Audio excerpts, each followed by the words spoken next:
మధు గారికి, రామకృష్ణ గారికి, పెద్దలందరికీ మనస్ఫూర్తిగా నా హృదయపూర్వక నమస్కారం. పొద్దున బీఎస్పీ తోటి, జనసేన పార్టీ బీఎస్పీ తోటి, సిపిఐ తోటి, సిపిఎం తోటి కలిసి పోటీ చేస్తున్న విషయం మీ అందరికీ తెలిసిందే. సో దాంట్లో లాస్ట్ ఫ్యూ డేస్ నుంచి మేము చాలా తర్జనభర్జనలు జరిగినాయి, ఏ సీట్ మీద ఎలా చేయాలి ఏంటి అనేది. సో ఫైనల్ మేము నిర్ణయించుకుంది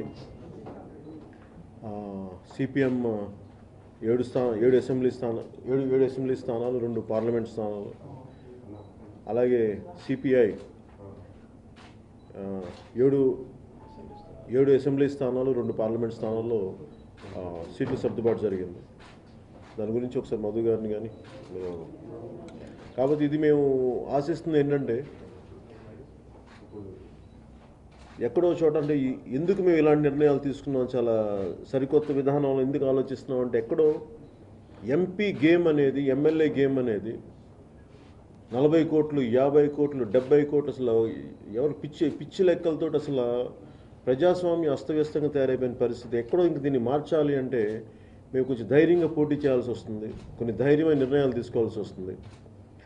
డబ్బులతో పోటీ చేసే రాజకీయం ఇంకెక్కడో దీనికి అంతంగా ఇంకా ముగింపు మనకి పెట్టకపోతే ఇంక అంతు లేకుండా వెళ్ళిపోతుంది. కేవలం డబ్బున్నోళ్లే కనుక పార్లమెంట్కి వెళ్ళిపోతే, డబ్బున్నోళ్ళు కనుక చట్టసభల్లోకి వెళ్తే సామాన్య మధ్యతరగతి మనుషులు కానీ, అణగారిన వర్గాలకు కానీ న్యాయం జరగదు. ఎక్కడో చోట దీన్ని చాలా బలంగా సమూలమైన మార్పులు రావాలని చెప్పి మేము చాలా బలమైన నిర్ణయాలు తీసుకున్నాం. దాంట్లో భాగంగానే మేము 2 పార్లమెంట్ స్థానాలు సిపిఎంకి, 2 పార్లమెంట్ స్థానాలు, చాలా మెయిన్ ముఖ్య స్థానాలను మేము సిపిఎంకిను సిపిఐకి చాలా ఆలోచించి ఇవ్వడం జరిగింది. దీని వెనక ముఖ్య ఉద్దేశం, సమస్యలు వచ్చినప్పుడు పోటీ చేయడానికి సిపిఐ సిపిఎం కావాలి, కానీ చట్టసభలోకి వెళ్ళడానికి సిపిఐ సిపిఎం అవసరం లేదు. ఈ రోజున వాళ్ళు కూడా, సిపిఐ సిపిఎం కూడా కోరుకునేది ఏంటంటే, జనసేన పార్టీ లాగా న్యాయం జరగాలి సమస్యలకి, అలాగని చెప్పి ఆర్థిక ప్రగతి కూడా ఉండాలి. కానీ వీటన్నిటి దృష్టిలో పెట్టుకొని మిగతా పార్టీలు ఎక్కడ సమతుల్య దెబ్బ కొట్టేస్తున్నాయి.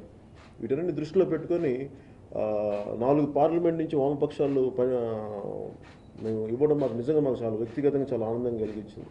అందుకని మధు గారికి, నారాయణ గారికి, రామకృష్ణ గారికి మనస్ఫూర్తిగా నా ధన్యవాదాలు తెలుపుకుంటున్నాను. మిగతా నాయకులందరికీ, అలాగే బీఎస్పీ లీడర్స్ అందరికీ కూడా, వీర్ సింగ్ గారికి కానీ, బెంజీ మాయావతి గారికి కానీ.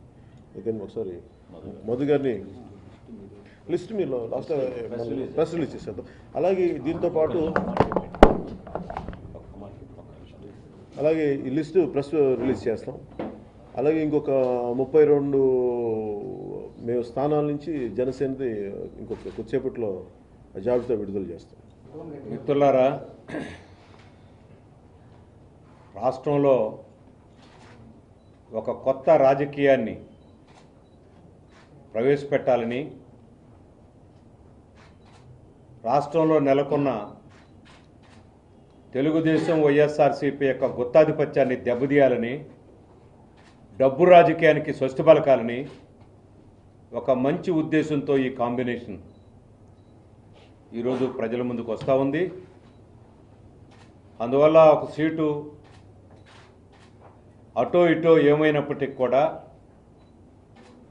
ఉమ్మడిగా వైఎస్ఆర్ కాంగ్రెస్ని, తెలుగుదేశాన్ని, బీజేపీని, కాంగ్రెస్ని అందరినీ కూడా ఉమ్మడిగా ఎదుర్కొంటామని చెప్పేసి అలాంటి ప్రతిఘటన కార్యక్రమానికి నాందివాచకంగా ఈరోజు ఈ ఒప్పందం జరిగింది. లిస్టులు ఎవరెవరు ఏ ఏ స్థానాల్లో పోటీ చేసేటువంటి లిస్టు పవన్ కళ్యాణ్ గారు వెంటనే మీడియాకి విడుదల చేస్తామని చెప్పారు. తద్వారా మీకు అందరికీ అది అందుతుంది. ప్రజానీకానికి మేము విజ్ఞప్తి చేస్తున్నాం, రాష్ట్రంలో ఈ మార్పు కోసం, రాజకీయంగా ఒక కొత్త మార్పు కోసం, బహుశా ఇటీవల కాలంలో అయితే ఈ పార్టీ కాకపోతే ఆ పార్టీ అనేటువంటి పరిస్థితిని ఛేదించి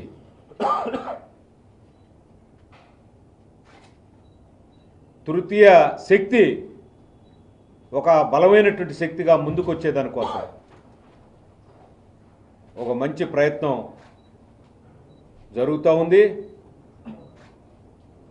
దీనికి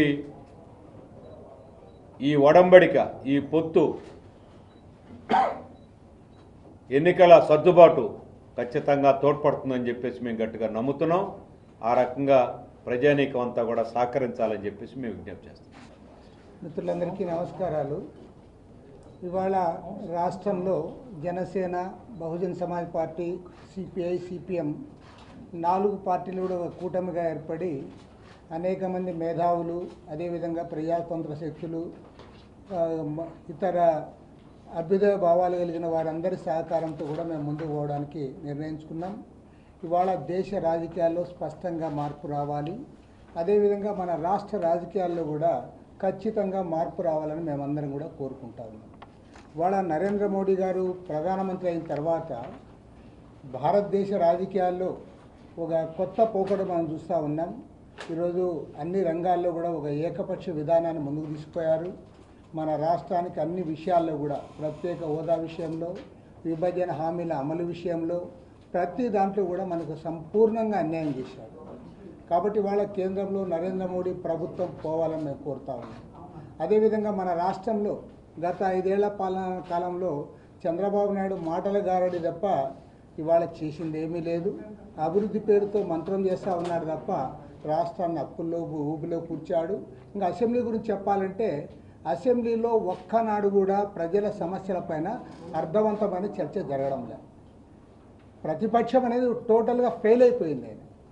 ఆయనకి వేరే కార్యక్రమాల మీద ఇప్పుడు కుర్చీ పైన ధ్యాస తప్ప ఏనాడు కూడా ప్రజా సమస్యలపైన అసెంబ్లీకి పోయింది లేదు. సంవత్సర కాలంగా అసెంబ్లీకి పోకుండా ప్రతి నెల ఒక్కసారి కూడా పొల్లు పోకుండా జీతం మాత్రం స్పష్టంగా తీసుకుంటా ఉన్నాడు. జీతం విషయంలో మాత్రం మంచిగా తీసుకుంటా ఉన్నాడు, అసెంబ్లీకి మాత్రం పోలేదు. మళ్ళీ ఇప్పుడు రాష్ట్రం అధికారమే కావాలని కోరుతా ఉన్నాడు.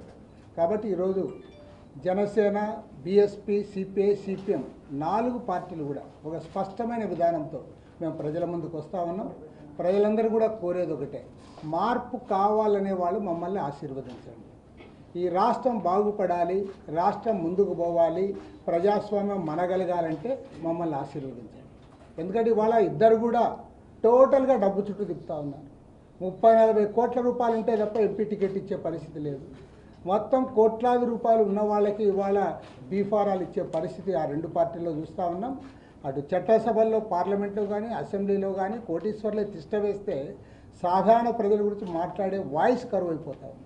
కాబట్టి ఇంతకుముందు పవన్ కళ్యాణ్ గారు కూడా ఈ విషయంలో ఒక స్పష్టమైన వైఖరి తీసుకున్నారు. కాబట్టి మేము ఆయనతో చేతులు కలిపాం. ప్రజలు కూడా ఇవాళ మార్పు కోరుతున్నారు. కింది స్థాయి నుండి కూడా మాటలు కోరడం లేదు, మార్పు కోరుతూ ఉన్నారు. ప్రజల యొక్క ఆశీర్వాదంతో, ప్రజల యొక్క సహకారంతో మేమందరం కూడా ముందుకు పోతామని చెప్పి ఒక ప్రగాఢమైన విశ్వాసంతో మేము కలిసి పనిచేస్తాం.